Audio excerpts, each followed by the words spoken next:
இன்றைக்கி சாயந்தரம் அம்மா முசுக்கு அடை வந்து சுட்டு கொடுத்தாங்க. எனக்கு கொஞ்ச நாளாகவே வந்து ரொம்ப சளி தொல்லையாக இருக்குங்க. அதனால தான் அம்மா வந்து வாரத்தில் ஒரு நாளாச்சும் இந்த மாதிரி ஏதாச்சும் ஒரு மூலிகை கீரையை வந்து எனக்கு கொடுக்குறாங்க.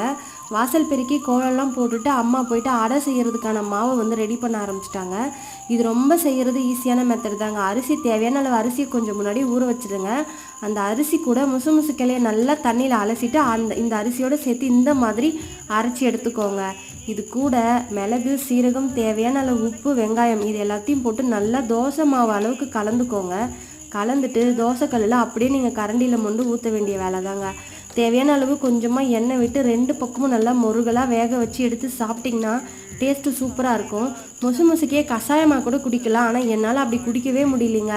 இந்த மாதிரி அடை செஞ்சு சாப்பிடும்போது நான் 2லேருந்து 3 அடை கூட சாப்பிடுவேன். இதனால் எனக்கு சளி இருமல் தொல்லையிலேருந்தும் கொஞ்சம் நல்ல ரிலீஃப் கிடைக்குதுங்க. எங்கள் வீடியோக்கள் பிடிச்சிருந்தா மறக்காமல் சப்ஸ்கிரைப் பண்ணுங்கள்.